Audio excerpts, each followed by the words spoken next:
Luntha Television, bringing wisdom into your home.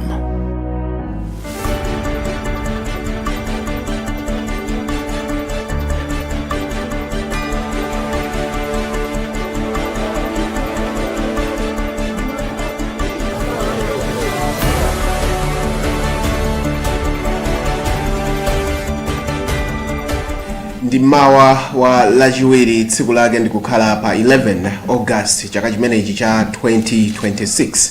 Takulandirani mu program ya press review. Iyi ndi program imene pakanema wanu wa Luntha uno timasanthula zina mwa nkhani zimene zasindikizidwa m'newspaper zathu za mdziko muno. Mawa lero muli ndi ine Emmanuel Chiwocha. Sindiliru ndekha ndili ndi achimwene yanga kuno. Gift Kalonga. Akalonga mwadzuka bwanji mmawa lero? Ine ndadzuka bwino, sindikudziwa mitunda imene. Ayi kunonso tiyamike Mulungu kuti watidzutsa tsiku lina ndithu la mtengo wapatali tikuyenera kumiyamika Mulungu. Komanso inu ndine tadzitchulatu mayina tikuti anthu atidziwa.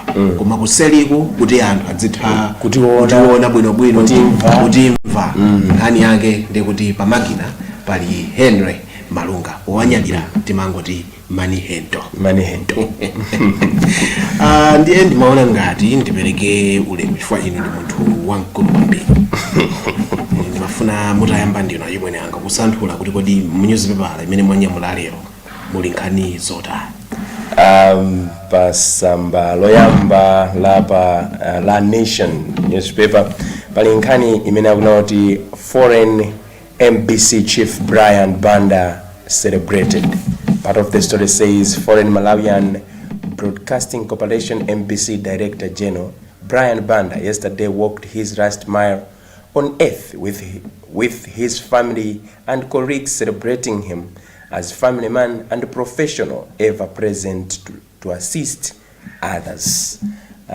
Paja dziko la Malawi laluza mozi mwa tengani kuti ma pioneers atolangana akulu Mr. Banda, Red Banda, pamdu kuti ndi Red Banda. Ndedzulo lina tsiku limene alowa m'manda. Koma kunali ndithu zochitisa chidwi pamene tinaona zoti anthu amafotokoza moyo wawo wa Banda kuti akhala munthu otani pa zaka zimene akhala ali mmoyo. Mwina nzanga ungathebe kukhala ndi zinthu zochepa zimene ungathebe kuyankhulapo pa nkhani imeneyi. Zona zinali zodzidzimutsa loweruka lapitali kumva ndithu kuona kuti m'bale wathu anadwala kwa kanthawi kochepa koma Ambuye amuyitana ndipo iye walowa m'manda dzulo. China chimene mwina ndinganene mumanena kuti one of the pioneers in media industry here in Malawi, and I think we cannot talk about the media in Malawi without mentioning the late Banda. Ndipo kunena chilungamo, I think khamu la anthu limene linapita dzulo kukatsanzikana naye kupereka ulemu womaliza ndi zintchito kapena kusonyeza kuti mmene Brian amakhalira ndi anthu andi amakonda kunena kunena kuti kumakhala bwino ndi anthu komanso kumaliwo pamawa. I think kwa ife Brian ito race yake yatha dzulo waimaliza, I would say bwino, because you could see anthu amene anapita kumeneko and you could see the reaction of people upon hearing za imfa ya Brian. Kwatsala kwa inu ndine Akalonga ndi amene akutionera. Mwina kwa ofedwa banja achibale tingonena kuti Mulungu awatonthoze pamene akulira m'bale wawo, and may his soul rest in eternal peace. Papa mwina musana pitebe kunkhanira mwina kungonena apo pano kuti ndikuona ngatibe mdziko muno mwabwera kankhalidwe kenaka koyipa. Munthu akamwalira tikumabweresapo zinthu zina zake ngati kusakaniza ndi ndale, ngati kuti kufuna kuti kupaka wina wake. I feel like we need to be a nation which is full of love, because tikuona kuti anthu amba kuloza zala hewa kuti pamaliro panalibe mwakuti I feel like let's not be like that. Fa si zinthu zonena kuti basi munthu alese akamwalira tizikhala ngati mwakuti no pointing fingers. Nah, izi zinthu zabwino zimenezi ndikuona ngati kuti pena pake olubuka pita pa social media pajomana kuti of course kulemba mmatha koma chimene mulemba simuchiziwa. And I feel like kuti maybe amalawi tisataye chikhalidwe chathu chokhala anthu achikondi komanso anthu otha kumvesesa zinthu zikachitika. Mwina ine ndingomaliza moteromo tati pase story imodzi kuchokera mu the Daily Times. Cyclone survivors prayed for a home. When Cyclone Anna swept through Msanje 4 years ago, families fled their homes for safety. 4 years later, many are still living in a temporary camp with no permanent homes in sight. At least 800 households displaced by cyclone are still living at Mabungundu and Mpomba camps in the traditional authority Malemia in the district. Nkhani yombetsa chisoni. Mukakumbukira inu mdziko muno Cyclone Anna adabwera mdziko muno ndipo adawononga nyumba, adawononga zinthu zosiyanasiyana, adapha azibale anthu. Ndipo akunena kuti papita dzaka 4 chitikire ni Cyclone Anna ameneyo. Ndipo kumeneku kumsanje mabanja okwana 800 adakakhalabe makampu atemplari akusowa nyumba. So anthuwa akufuna chithandizo. Nzombetsa chisoni kwambiri ndi nkhani yomvetsa chisoni yoti anthu adataya abale awo, anthu adataya katundu wawo, ndipo anthuwo mpaka napano ali kakasi kusowa mtengo ogwira. And this is coming at a time kunena chilungamo we have so many problems in our country, of which zina umati ukaona unena kuti government alone singabange. I will give you an example. Do you think had it been Malawians didn't kukulikwira dzanja boma kuthandizira coming in the repatriation of our friends in South Africa, do you think boma alone idakakwanitsa? Sikanakakwanisa. Ndipo mwabweresa point imene naneso imabwera mmutu mwanga zooneka ngati munalowa mmutu mwanga. Ndikunena zimene zichifukwa chani. Tikaona dziko lathu muli anthu onena kuti Mulungu anadalitsa kwambiri. Komano ndimaona ngati kuti ena ake ananena kunena kuti if we share enough, everyone will have enough. Ngati tingagawire anzathu mokwanira, tisagawe mwachi pamaso kuti we just want anthu atione kuti tili pa kamera ayi, koma tikapereka ndi mtima onse komanso kupereka moti ndifuna munthu iyi ndimthandize asazandipempheso. Ine ndimaona ngati amalawi ambiri amakondwera ndikuti ndigayireni instead of kumuthandiza munthu kuti azathandizeso anthu ena. Why am I saying this? Tikaonesesa anzathu amene akuvutika ndi tineno kuti cyclone amene ndingaoti akuvutika chifukwa cha cyclone. Anthu amene ajawa atakuthandizidwa ndikuuza munaso kwa kanthawi kochepa muzaone kumati kukakhala kuchitika zinthu zina zake. Or I can give an example. Macharichi mukakhalika muli let's say kandi paper Sunday kandi chani or fundraising kandi anthu akupanga chimbale uzaona anthu amene amaperekera ndalama. Pena nimaona ngati kuti muna makereta kha kuti tikumapanga prioritize miyoyo ya anzathu. Ndikuganiza ngati kuti zinthu ngati zizi anthu bwezi atabwera pamodzi ndikuthandiza chifukwa miyoyo ya anthu tinganoti ili pa chiopsezo. Munthu sangakhale ku camp for his or her rest of his life. And zosatheka akuyeneleka kuti akathe kukhala pa khomo ndi kulera ana because mwana songa mamulere pa camp. kwambiri. Yeah. And ineyo ndimanena kunena kuti boma singachite zonse lokha chifukwa I know kuti kunja kumene zinthu zilili and I know the responsibility imene boma lili nawo kuti tiyambe kutchula tichedwapo tichedwa now ndimanena kuti boma sidakakwanitsa kuchotsa malawi amene anali ku South Africa adakataka kuchita okha.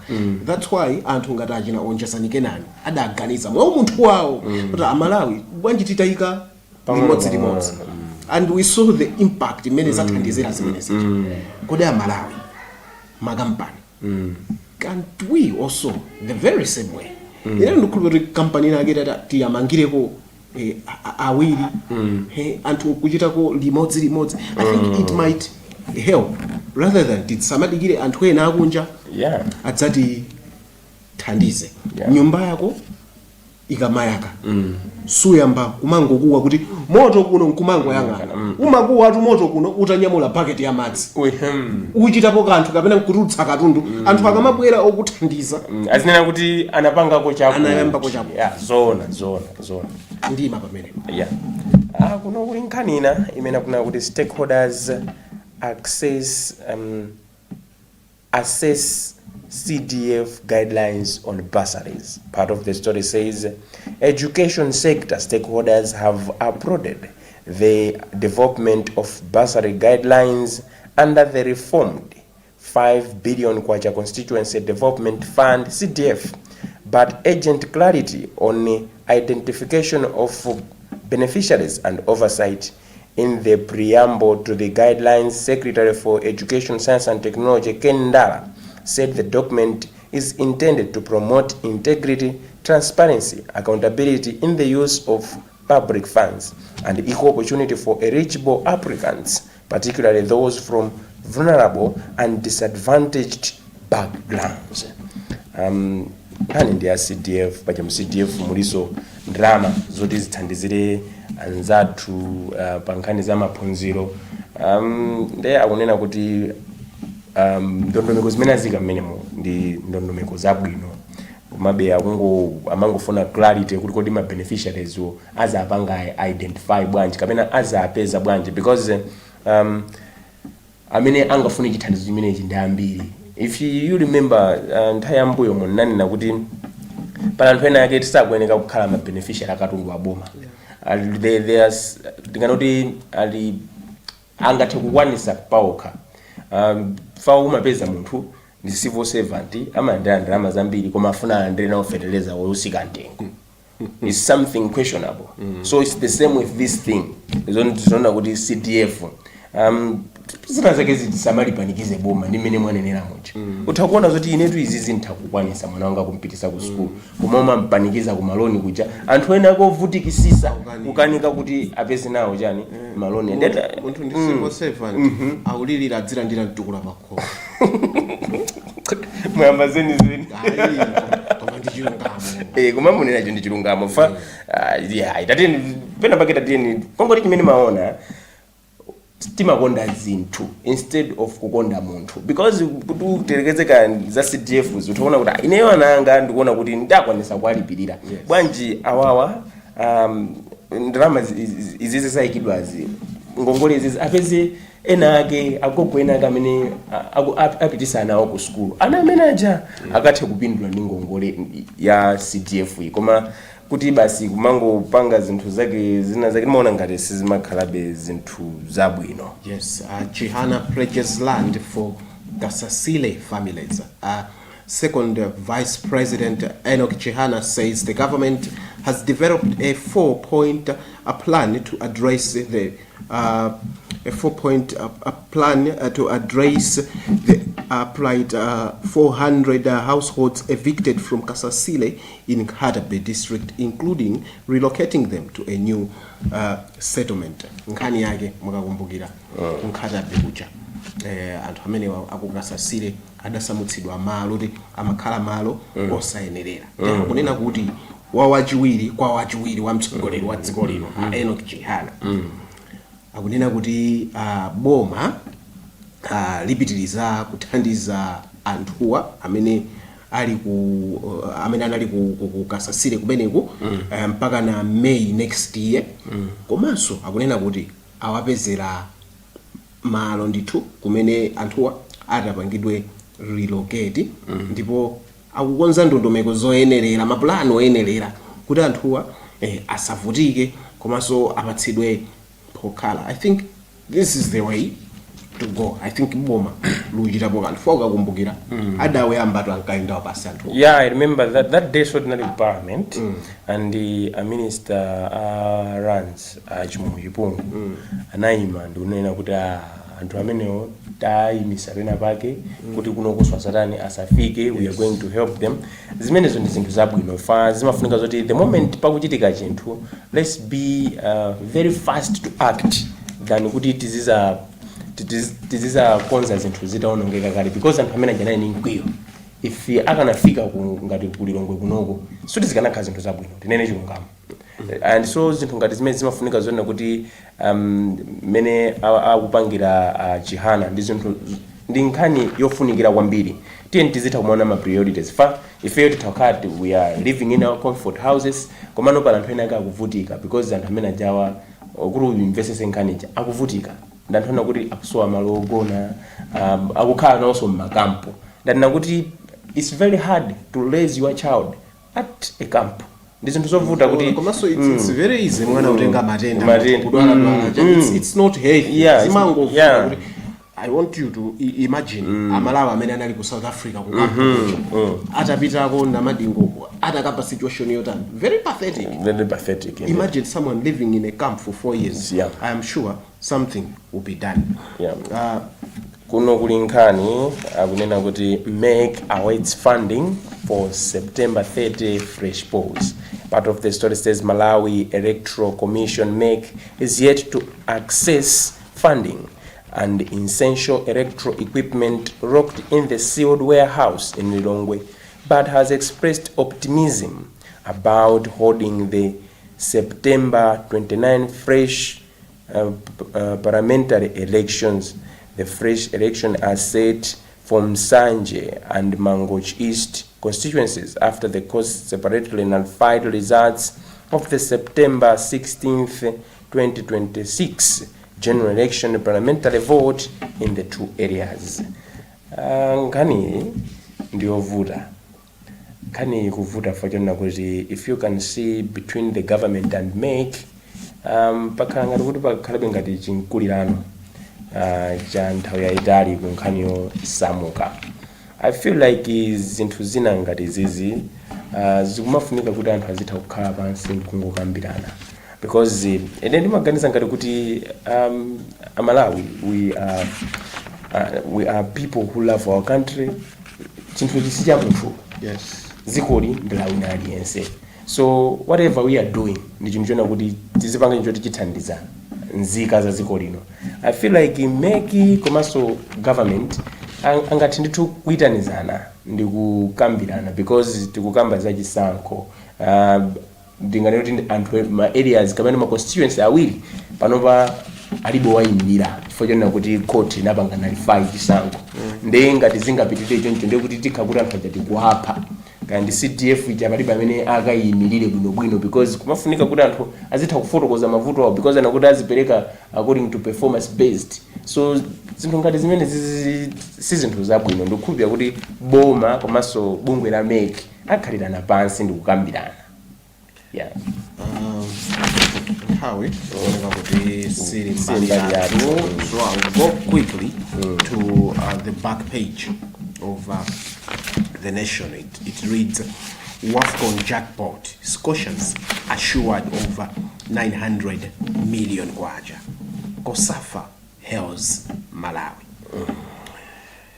Nkhani yake kuchoka pamene WAFCON idayambira kufikira pano pamene ilili the Scotians yakhala yochita bwino kwambiri ndipo akuti ndi mmene Malawi ikuchitira timu izoona ngati atsikanawa apo chere matumba ndalama zimene aunyamula kufikira pamene yafika pano ikukwana 900 million kwacha 900 million kwacha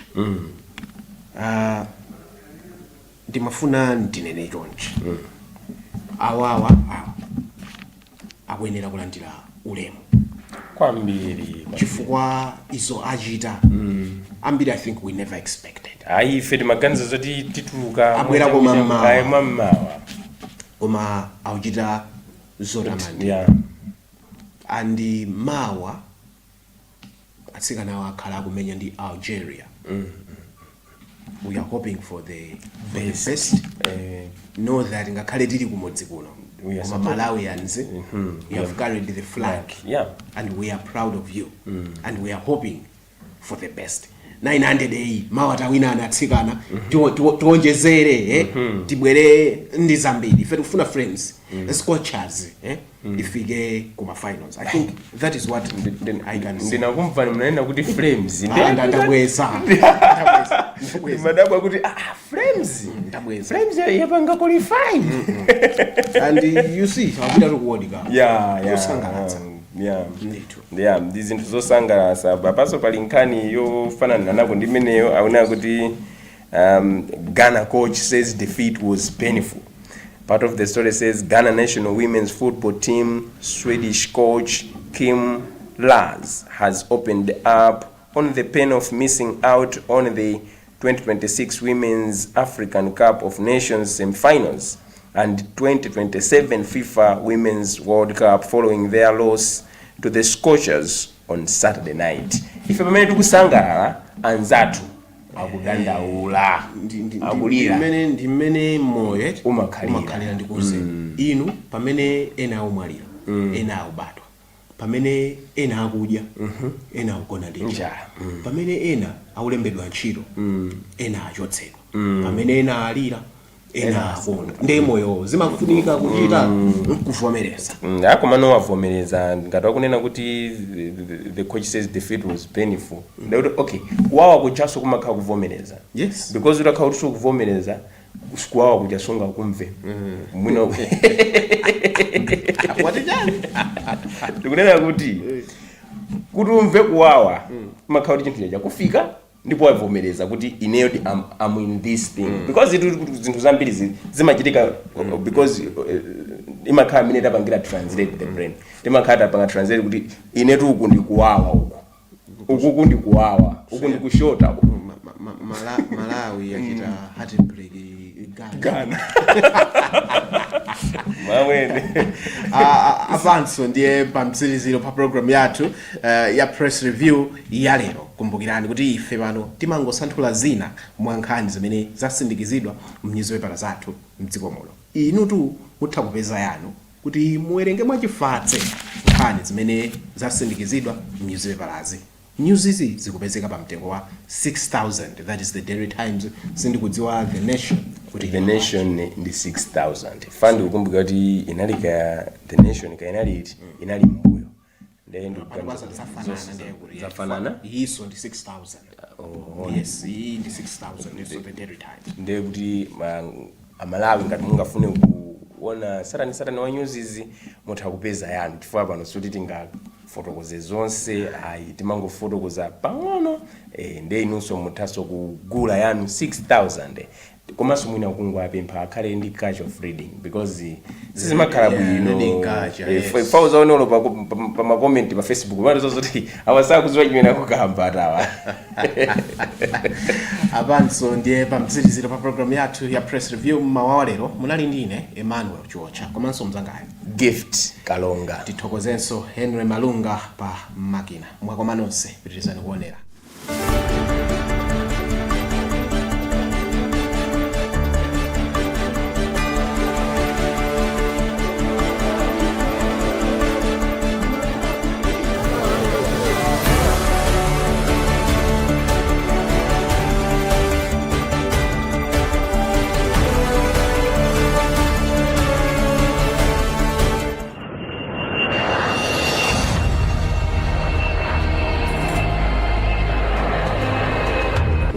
Announcement.